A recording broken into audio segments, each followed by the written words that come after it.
નમસ્કાર વિદ્યાર્થી મિત્રો, કેમ છો? મજામાં ને? ઓકે, ચાલો લેક્ચરમાં આગળ વધીએ આપણે આજે.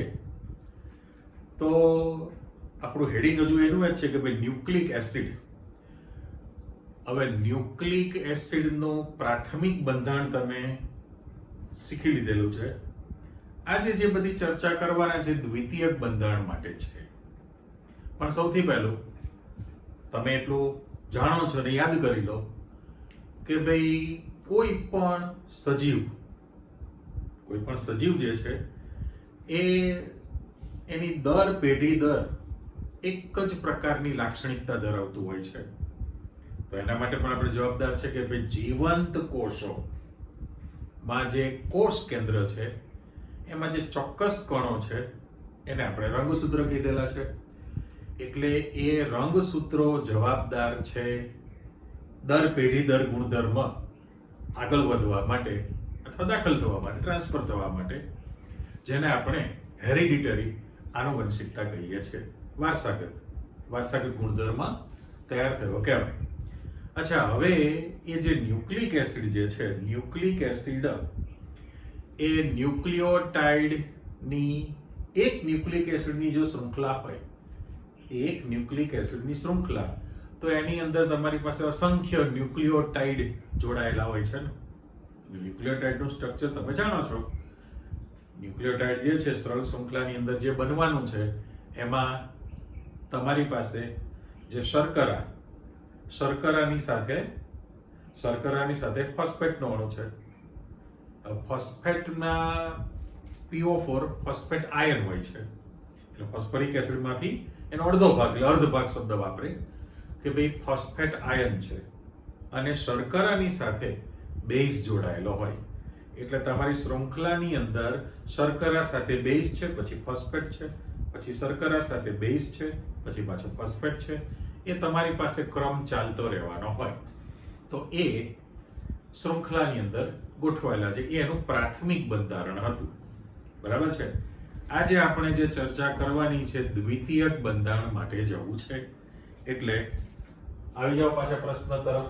પાઠ્યપુસ્તકમાં થોડી, એટલે જે આખી આકૃતિ તૈયાર છે એમાંથી મેં થોડી ડ્રો કરી મૂકેલી છે ને હવે થોડી સમજૂતી હું એમાં આપતો જઈશ. એટલે પહેલા તો પ્રશ્નમાં જતા રહો. તો આપણું જે હેડિંગ હતું એ ન્યુક્લિક એસિડ સંયોજનો. એમાં આપણો આજનો ક્વેશ્ચન છે કે ન્યુક્લિક એસિડ DNA નું દ્વિસર્પિલ બંધારણ સમજાવો. બરાબર છે. DNA નું દ્વિસર્પિલ બંધારણ સમજાવો. હવે પ્રાથમિક બંધારણની તમારી પાસે ચર્ચા આવી ગઈ. આ જે છે એ દ્વિતીયક બંધારણ છે આપણી પાસે.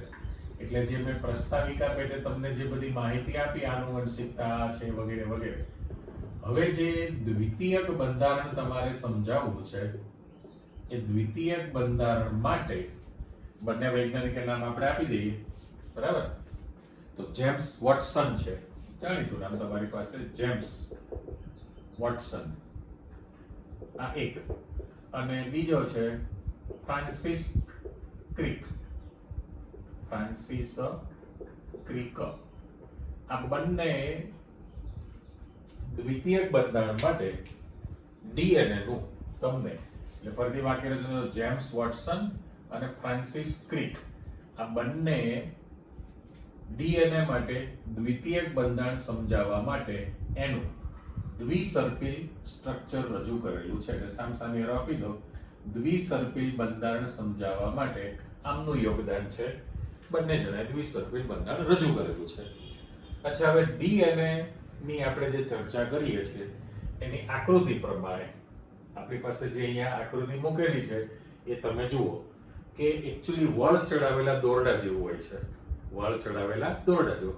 અથવા છોકરીઓ, લેડીઝ જે છે, ચોટલો ગૂંથે ને વાળને, તો જે 3 પાર્ટ પાડે પછી ઓલ્ટરનેટ એકબીજા ઉપર મૂકે રાખે. 3 પાર્ટ હોય એમાંથી એકને ઉપર એના બાજુ મૂકે, પેલો વચલો સેન્ટર રાખે, આ ભાગ આ બાજુ મૂકે, વળી પાછું પકડી રાખે, પેલો ભાગ આ બાજુ રાખે, ઓલ્ટરનેટ એકબીજા પર ગોઠવણી કરે. એટલે દ્વિસર્પિલ શૃંખલા છે. આકૃતિમાં તમે જોઈ શકો છો કે ભાઈ આ વળ ચડાવેલી દ્વિશૃંખલા છે એમાં મેં કલર મૂકેલો છે કે ભાઈ રેડ કલરની જે છે આ સર્પિલ આકાર સ્પાઇરલ છે ને, અને બ્લેક કલરનું જે મૂકેલું છે એ બીજી શૃંખલા છે પણ એ દ્વિસર્પિલ છે, રાઈટ. હવે સાથે સાથે આપણે અહીંયા આગળ બે માહિતી લેવાની છે. એક તમારી પાસે લખાણ સંબંધિત જે પ્રશ્નો આપેલા છે, લખાણ સંબંધિત ક્વેશ્ચન, એમાં હું ક્વેશ્ચન નંબર 1 એવું આપી દઉં છું અહીંયા આગળ, અને આ તમારી પાસે ક્વેશ્ચન નંબર 2 છે. આની જાણકારી તમારી પાસે હતી જ, આ તમે નવું શીખવાના છો, બરાબર છે. એ બંને સાથે આવવાનું છે. આપણે દર વખતે જાણીએ છીએ કે ભાઈ આમાં થોડી ચર્ચા કરીએ, આમાં ચર્ચા કરીએ, આમાં ચર્ચા કરીએ, એમ કરતા છેલ્લે તમે ફાઇનલ ટોપિક પૂરો કરો છો. એટલે આપણે એવું કહેવું છે, એક પ્રશ્ન તમે જુઓ કે ભાઈ ડીએનએ, આરએનએ અથવા ડીએનએ નું સંપૂર્ણ તમે જળ વિભાજન કરો છો તો તમારી પાસે શું બને છે તો કે પેન્ટોઝ શર્કરા. હવે અહીંયા આગળ ડીએનએ નો એક અણુ છે, ડીએનએ, બરાબર, અને એની અંદર જે હાજરી છે તમે પાછા જાણો છો ને કે ભાઈ પ્યુરિન બેઝ અને પિરિમિડિન બેઝ છે, પ્યુરિન બેઝ અને પિરિમિડિન બેઝ છે. તો આની અંદર ડીએનએ ની અંદર ડીએનએ જે છે, ડીએનએ એમાં તમારી પાસે કયા બેઝ તરીકે આવવાના છે તો કે એડેનિન, ગ્વાનિન અને સાઇટોસિન. આ ત્રણ ફિક્સ હતા. ચલો જે પણ આપણે આ બધી આરએનએ જ્યારે તમે લો છો તો એની અંદર બેઝ તરીકે તમારી પાસે એડેનિન, ગ્વાનિન અને સાઇટોસિન, આ ત્રણ તો કોમન છે. કલર બદલી નાખું.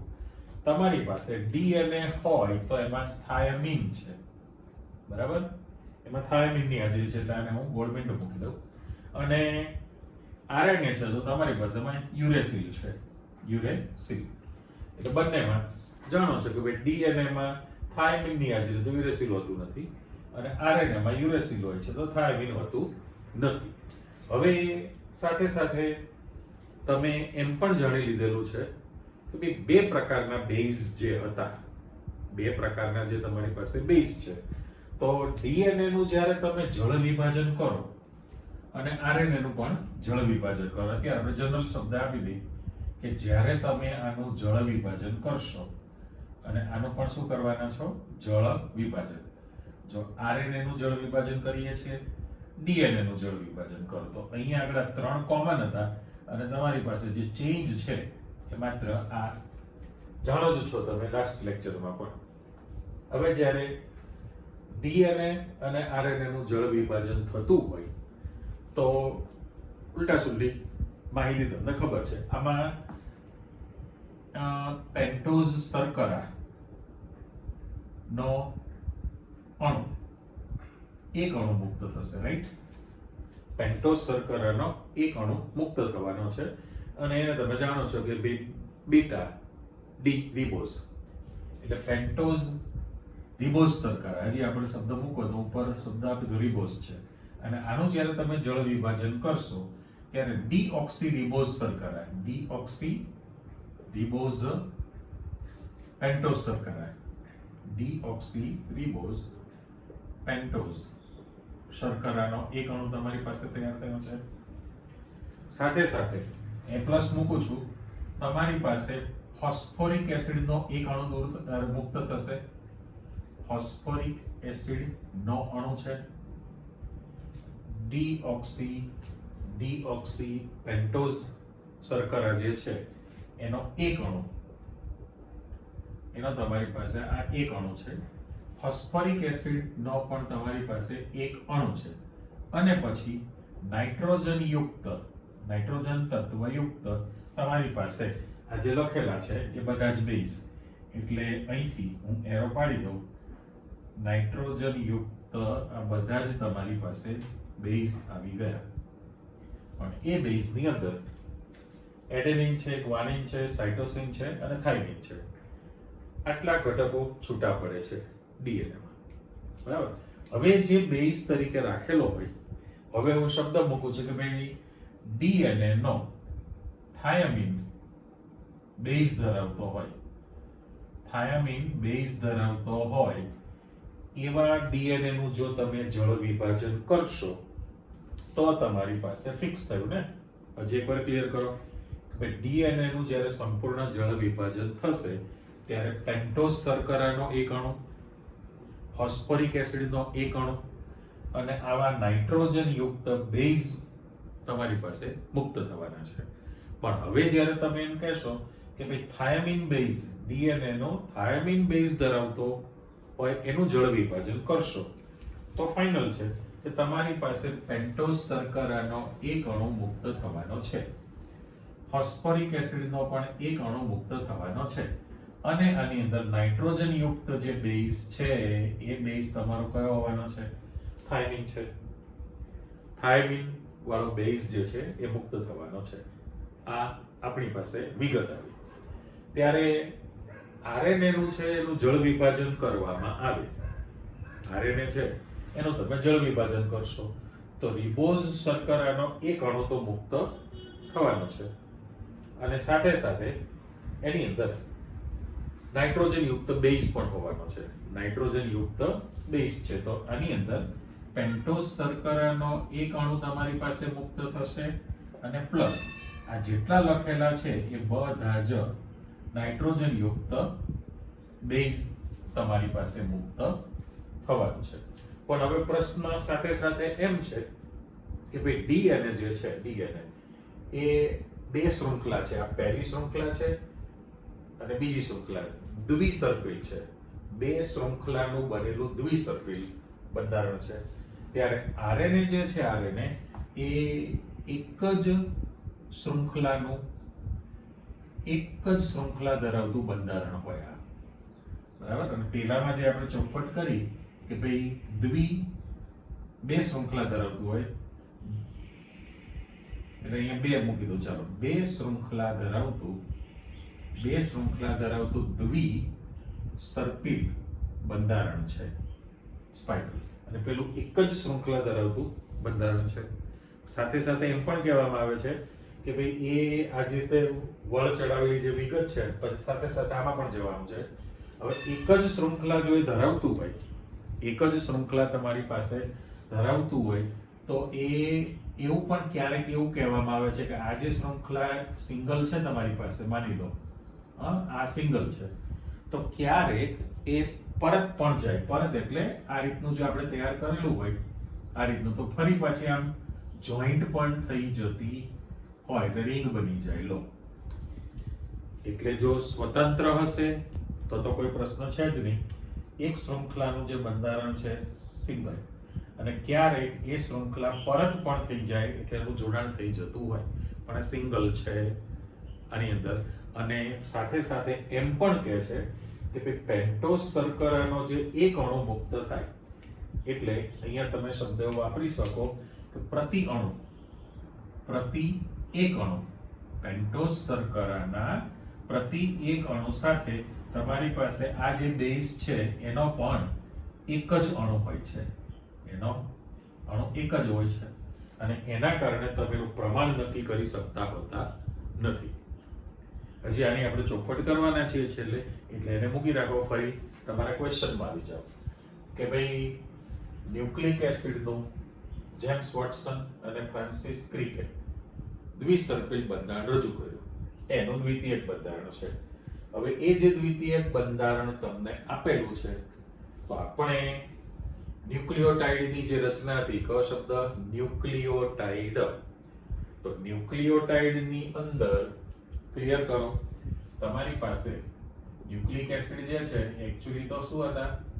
આ ન્યુક્લિક એસિડ એ પોલી ન્યુક્લિયોટાઇડ, એક કરતા વધુ ન્યુક્લિયો એસિડ જે છે, ન્યુક્લિક એસિડ છે એ પોલી ન્યુક્લિયોટાઇડની શૃંખલા તૈયાર કરેલી છે.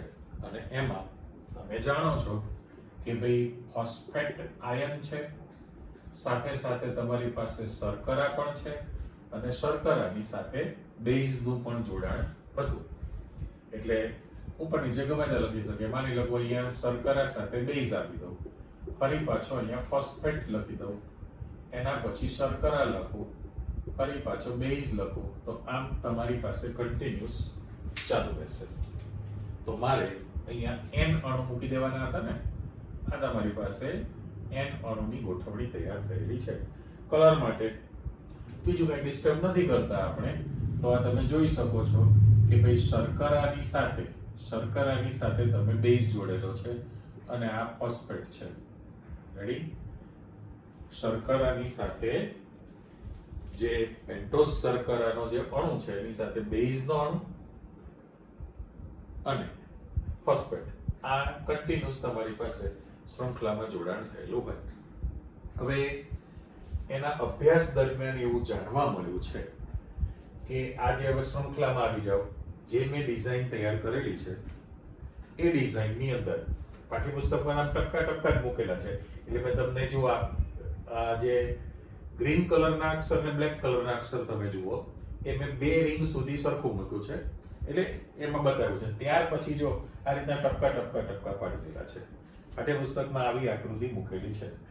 વાસ્તવમાં થાય છે શું તો કે ફોસ્ફેટ જે છે, ફોસ્ફેટ અને શર્કરા, ફોસ્ફેટ અને શર્કરા જે છે એ બાહ્ય ભાગમાં હોય છે. આ જે વલય જે બનેલું છે દ્વિસર્પિલ, એના બહારના ભાગમાં ફોસ્ફેટ અને શર્કરાનો અણુ હોય. જ્યારે આંતરિક રચના જે બને છે, આ એક અણુ છે, બીજો અણુ છે. અણુ એટલે એક શૃંખલા શબ્દ વાપરે. ચાલો અણુ કાઢી નાખો. આ તમારી પાસે એક શૃંખલા છે બ્લેક કલરની, અને પેલી રેડ કલરની જે છે બીજી શૃંખલા છે. તો એ જે શૃંખલા છે બે સ્વતંત્ર એ સ્પાઇરલ છે. શૃંખલાની અંદર શર્કરા અને ફોસ્ફેટનો અર્ધ ભાગ જોડાયેલો હોય, એ એમાં હોય. અને બે શૃંખલાના વચ્ચેના ભાગમાં તમારી પાસે બેઝના અણુ જોડાયેલા છે. અને એ જે બેઝના અણુ છે એ એકબીજા સાથે H બંધથી જોડાતા હોય છે. H બંધથી જોડાય એટલે આ જે આખી રચના તમે તૈયાર કરેલી છે, શર્કરા અને ફોસ્ફેટ, શર્કરા અને ફોસ્ફેટ જે છે, ચલો હજુ એક શબ્દ આપી દઉં, શર્કરા તેમજ ફોસ્ફેટ આયન. હવે આયન શબ્દ આપી જ દઈએ આપણે. તો એનું જે ગોઠવણી છે એ બાહ્ય રચના તૈયાર થઈ કહેવાય. આ બહારના ભાગમાં ગોઠવણી છે. ઓકે. અને એ વચ્ચેના ભાગમાં જે છે એ તમારી પાસે બેઝ સાથે જે જોડાયેલા હોય એ આંતરિક રચનાની અંદર ગોઠવણી થયેલી છે. એટલે પહેલા તો તમે અહીંયા આગળ આ વસ્તુ નક્કી કરી લો. આપણે જે શીખીએ છીએ બેઝ વચ્ચેની જે આંતરિક રચના હોય એ કેવા પ્રકારની હોય બંનેની વચ્ચે. તો હવે પાછો પ્રશ્ન એવો થાય કે ફોસ્ફેટ સિવાય જે ઓક્સિજન છે એ ઓક્સિજન સાથે, દાખલા તરીકે આ તમારો ક્રમ જોઈ લો, બ્લેક આપણે સમજીએ છીએ, તો O ની સાથે એડેનિન છે. આપણે સ્ટ્રક્ચર કોનું ભણીએ છીએ? DNA. તો DNA માં તમે મેં પહેલા સમજૂતી આપી દીધી કે ભાઈ કોણ હશે? એડેનિન છે,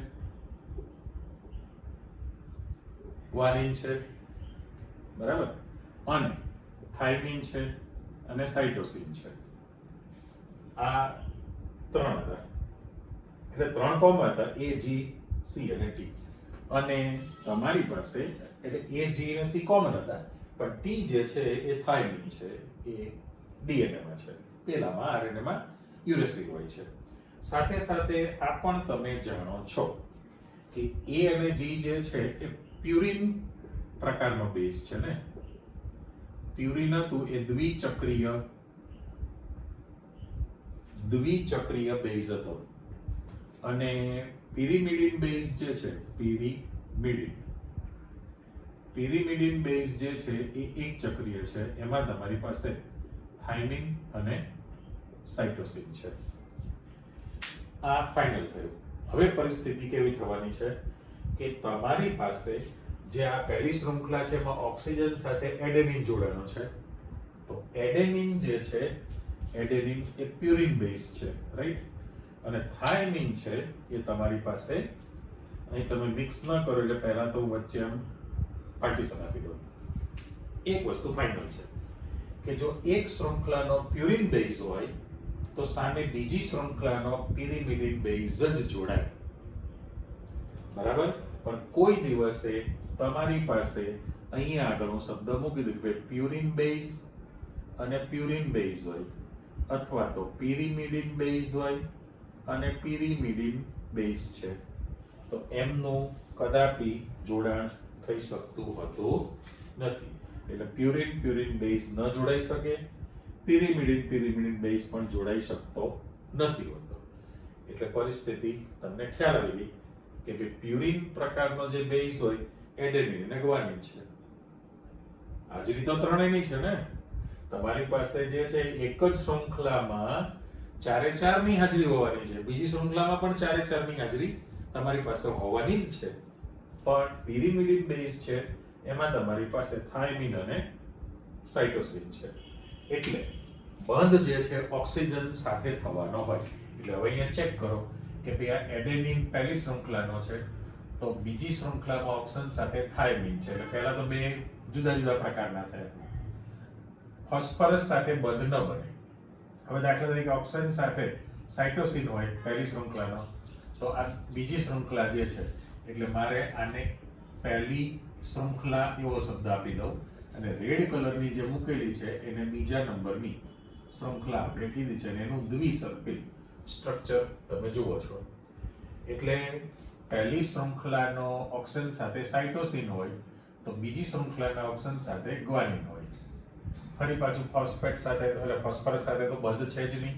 આની સાથે દાખલા તરીકે ઓક્સિજન સાથે એડેનિન છે તો સામે ઓક્સિજન સાથે થાયમિન છે, બરાબર.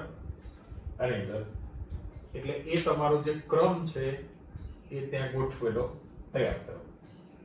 હવે પરિસ્થિતિ કેવી થઈ કે એ હવે બંધ નહીં મૂકવું, બંધ મૂકીશ નહીં એની અંદર, પણ સાથે સાથે એ પણ તમે ચોખવટ કરી છે કે જો એડેનિન અને થાયમિન છે એની વચ્ચે 2 H બંધ બને છે અને સાઇટોસિન ને ગ્વાનિન વચ્ચે 3 H બંધ બને છે.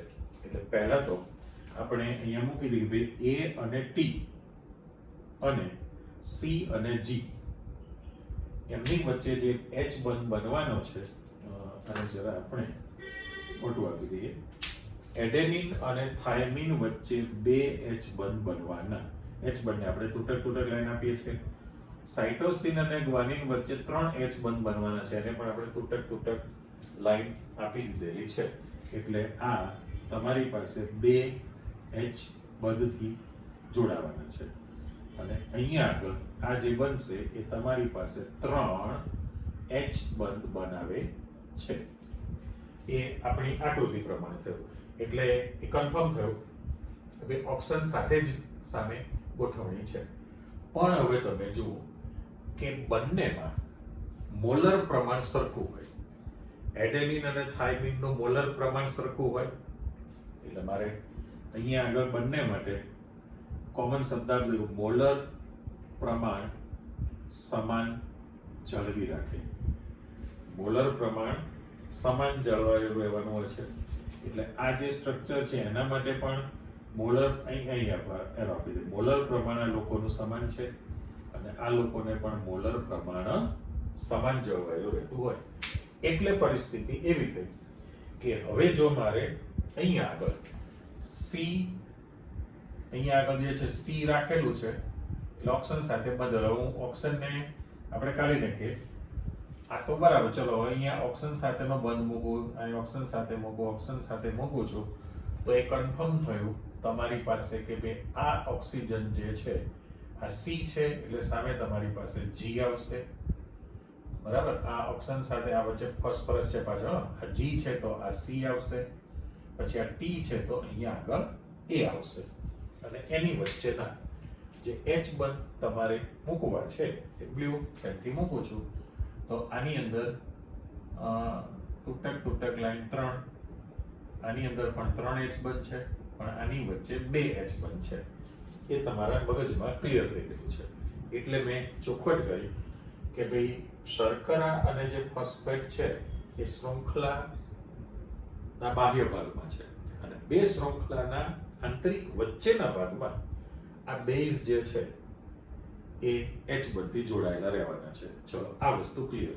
હવે મોલર પ્રમાણ તરીકે જ્યારે તમે રાખો તો મેં અહીંયા આગળ આજે તૈયાર કરેલું છે, હવે ટપકાવાળું ભૂલી જાઓ બધું, કે માની લો કે આ શૃંખલા જે છે, શૃંખલા એમાં A, T, C અને G લખેલું છે, રાઈટ? આ પ્રમાણે તો સામેની જે શૃંખલા છે એમાં અહીંયા T આવશે, અહીંયા પણ આ T છે એટલે A આવશે, આ C છે એટલે G આવશે અને G છે એટલે અહીંયા C આવે. પણ હવે ગોઠવણી કેવા પ્રકારની થઈ તો ચેક કરો કે ભાઈ A અને T બે સંખ્યા છે, સંખ્યા વિચારજો, C અને G બે સંખ્યા થઈ, તો સામે T અને A સંખ્યા, G અને C સંખ્યા તમારી પાસે સરખી થઈ છે, એટલે એમનું પણ મોલર પ્રમાણ સરખું રહેતું હોય છે. એટલે અહીંયા આગળ હું ગ્રીન પેનથી આ બધું 2H બંધ બનાવશે, આ પણ 2H બંધ બનાવે, પણ આ લોકો તમારા 3H બંધ બનાવશે, આ પણ 3H બંધ બનાવી શકે છે. અને ખાલી હવે આની સાથે હું સિંગલ બોન્ડ મૂકી દઉં છું ડિઝાઇનમાં. એટલે ડિઝાઇન આપણી તૈયાર. આખું જે સ્ટ્રક્ચર બનેલું છે એવું ત્યાં પણ તમે કરી શકો. જો આ ACTA લખેલું છે તો સામેની ભાગે પણ તમારે અહીંયા જે છે, હવે આ T અને A છે તો A અને C છે, A અને C છે, તો એ સંખ્યા તમારી પાસે સરખી બની નથી. એટલે ફાઇનલ થયું કે માની લો કે હું અહીંયા ચેન્જ કરી નાખું છું, એવું જરૂરી નથી હોતું. હવે તમે જુઓ કે મારે G લખવો છે એટલે ગ્વાનીન છે. જો આ ગ્વાનીન હોય તો સામે સાઇટોસિન હોવાનો છે, આ સાઇટોસિન છે સામે ગ્વાનીન છે, થાયમિન છે તો અહીંયા એડેનિન છે, એડેનિન છે તો અહીંયા થાયમિન તમારી પાસે તૈયાર થયેલો છે જ. ઓકે, પણ A અને T ની વચ્ચે 2H બંધ, આમની વચ્ચે પણ 2H બંધ બને છે તમારી પાસે, 2H બંધ, આમની સાથે 3H બંધ બનવાના છે, અહીંયા આગળ પણ H બંધની સંખ્યા કેટલી બને છે? 3 બને છે. ક્લિયર? એટલે મનમાં તમારી પાસે કોન્સેપ્ટ ક્લિયર હોવો જોઈએ કે ભાઈ એક શૃંખલાનો પ્યુરિન બેઝ હોય તો બીજી શૃંખલાનો પિરિમિડિન બેઝ જ H બંધથી જોડાય. આ પહેલું. કોઈ દિવસે પ્યુરિન અથવા પિરિમિડિન બેઝ જોડાતો નથી, બે સામસામી સરખા ના હોય. ઓકે, અહીંયા પણ એ સામે પણ એ ના હોય, અલગ જ છે. અને મોલર પ્રમાણ પણ સરખું છે, આમની વચ્ચે 2H બંધ બને, પેલામાં 3H બંધ બને છે. હવે તમારી પાસે કોઈ પણ શૃંખલા જે આપેલી છે, બરાબર, શૃંખલાની અંદર એમ લખું કે આ એક શૃંખલા છે, પહેલી શૃંખલા, એની અંદર જે બેઝ જે છે T, A, T, C, G, double T, A, C, C, G આમ મૂકેલું છે. ઈચ્છા થાય પ્રમાણે લખ્યું છે મેં, એવું કંઈ ગોઠવણી નથી. તો હવે મારે બીજી જે શૃંખલા મૂકવાની છે એ બીજી શૃંખલામાં તમે ગોઠવણી કેવા પ્રકારની કરશો? કલર બદલી નાખું.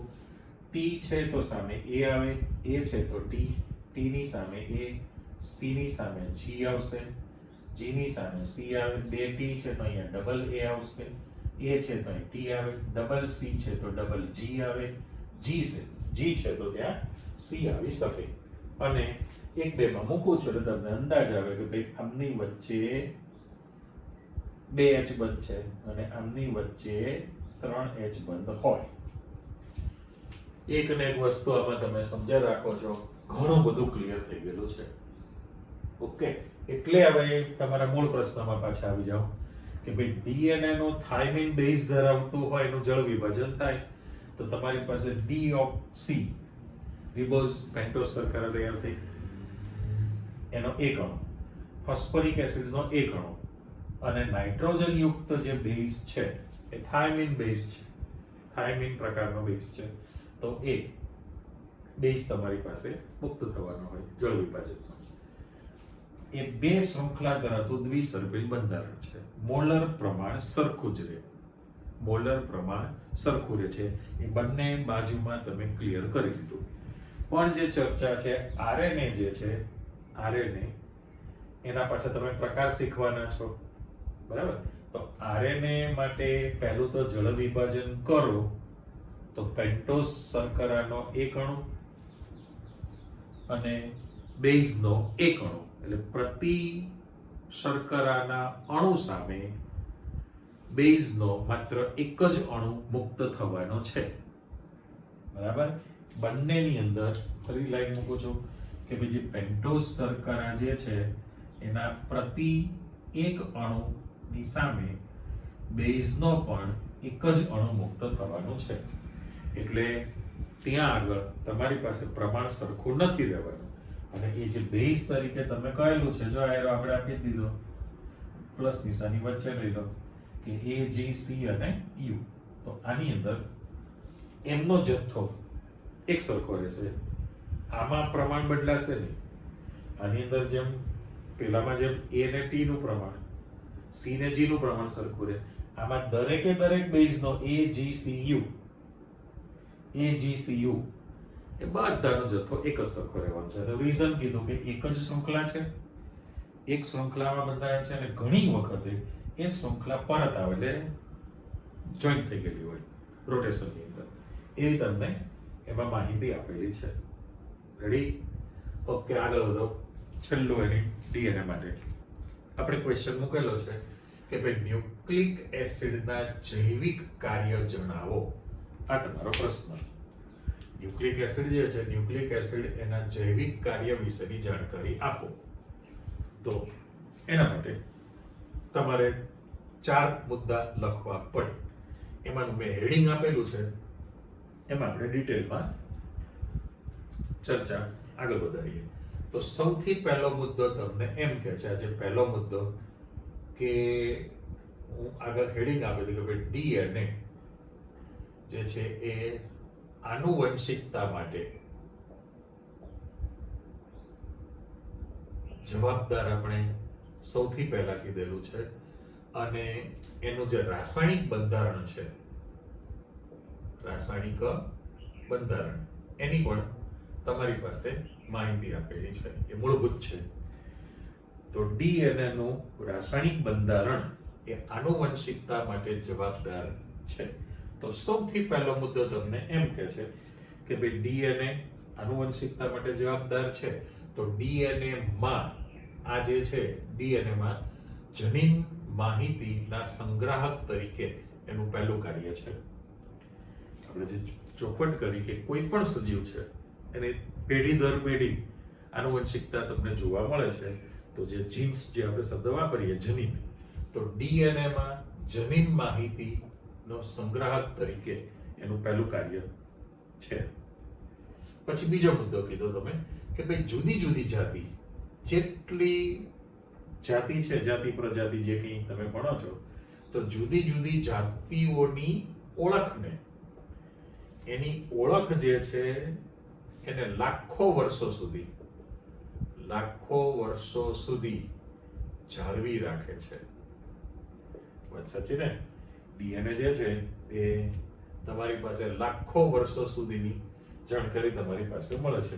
આજે દાખલા તરીકે પૃથ્વીનું જે નિર્માણ થયું ને ત્યારથી ડાયનોસોર ને ફરી પાછું જે છે એટલે મહાકાય પ્રાણી નીકળી ગયા, પછી સૃષ્ટિમાં પાછો ફેરબદલી થઈ, તો ખોદકામ દરમિયાન તમારી પાસે અવશેષ જે મળે છે એ જો આના માટે ડાયનોસોર માટે તો મહાકાય પ્રાણી હતા લાખો વર્ષો પહેલા.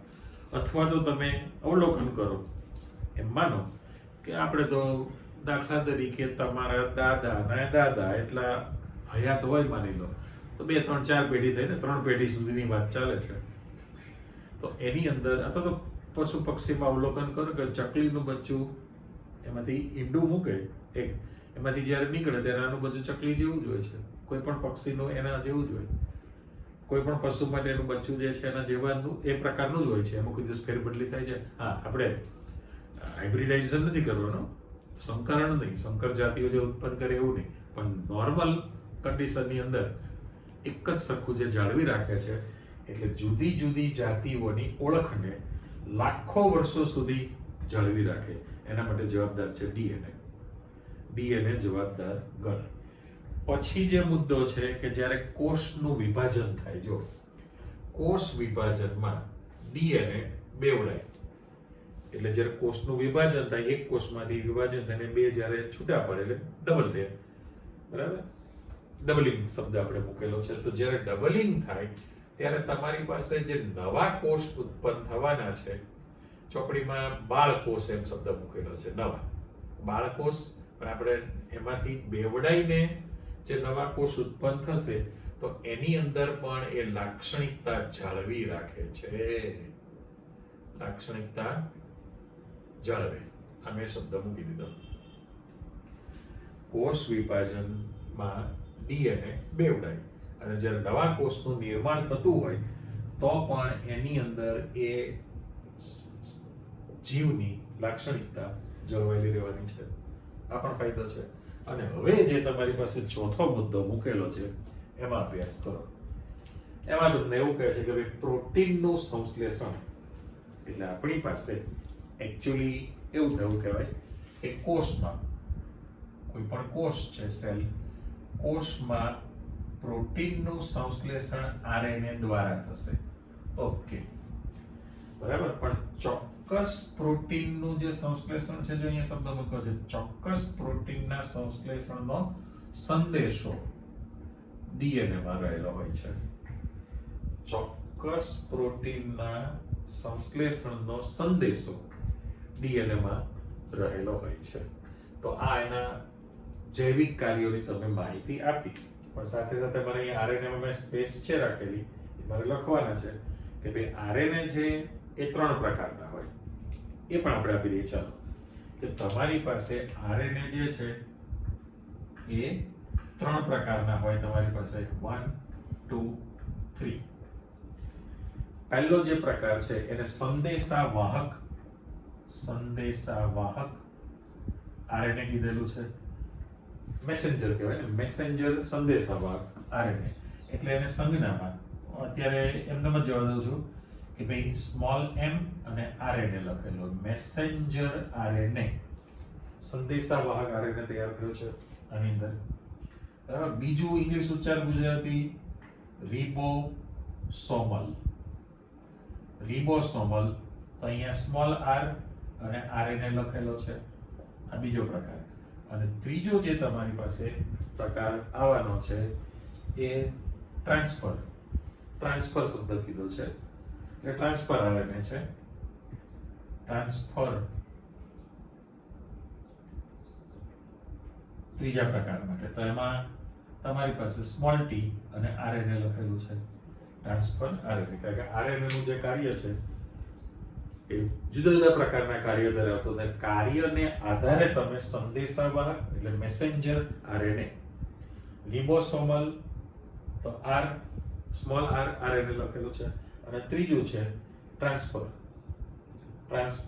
જે છે તો t આરએનએ કીધું છે. આ 3 પ્રકાર તમારી પાસે આવી ગયા. અને હવે તમે ઉપલા મુદ્દામાં જતા રહો. તો અહીં ચોખવટ કરી કે ભાઈ કોષમાં પ્રોટીનનું સંશ્લેષણ આરએનએ દ્વારા થાય છે, પરંતુ ચોક્કસ પ્રોટીનનું જે સંશ્લેષણ કરવા માટેનો જે સંદેશો છે એ ડીએનએમાં હોય છે. એ શેના માટે જવાબદાર છે? ડીએનએમાં જવાબદાર છે.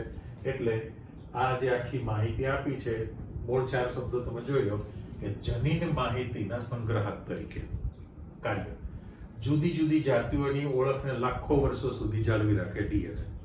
ત્રીજું, કોષ વિભાજનમાં જ્યારે નવા કોષ ઉત્પન્ન થાય તો એ ડીએનએ એમાં લાક્ષણિકતા જાળવી રાખે છે. અને ચોથું કીધું કે ભાઈ ચોક્કસ પ્રોટીનના સંશ્લેષણનો સંદેશો ડીએનએમાં હોય છે. એટલે આ ડીએનએ ફિંગરપ્રિન્ટ તમારી બુકમાં આપેલું છે, બોક્સ મેટરની અંદર. તો ફોરેન્સિક લેબોરેટરી આપણે બોલીએ, ફોરેન્સિક લેબોરેટરી જે છે એની અંદર કોઈ પણ ગંભીર ગુનો કરેલો હોય, કોઈ પણ ગંભીર ગુનો હોય તો એ છે કે નહીં ગુનેગાર એની ચકાસણી થઈ શકે, રાઈટ. સાથે સાથે અલગ અલગ પ્રકારનો બ્લડ રિપોર્ટ લેવામાં આવે, એની ફિંગરપ્રિન્ટનો નમૂનો લેવામાં આવે, વાળ છે, એ દરેકના ડીએનએ ટેસ્ટ પરથી નક્કી કરી શકે કે ભાઈ આ જાતિ છે કે નહીં આના માટે. એટલે વિશાળ પાયા પર ડીએનએ જવાબદાર છે વર્ષોથી. ઓકે, આ તમારી પાસે બધી જ જાણકારી માહિતી મેં તમને આપી દીધી છે ન્યુક્લિક એસિડ વાળી, જે આપણે 2 લેક્ચર સુધી સળંગ પ્રાથમિક બંધારણની ચર્ચા કરી. આજે તમે દ્વિતીયક બંધારણની ચર્ચા કરી લીધેલી છે અને આ ડીએનએ માટેના બધા જ પરિબળો તમે શીખી લીધા. ઓકે, એટલું તૈયાર કરી રાખો. ફરી મળીએ. આવજો.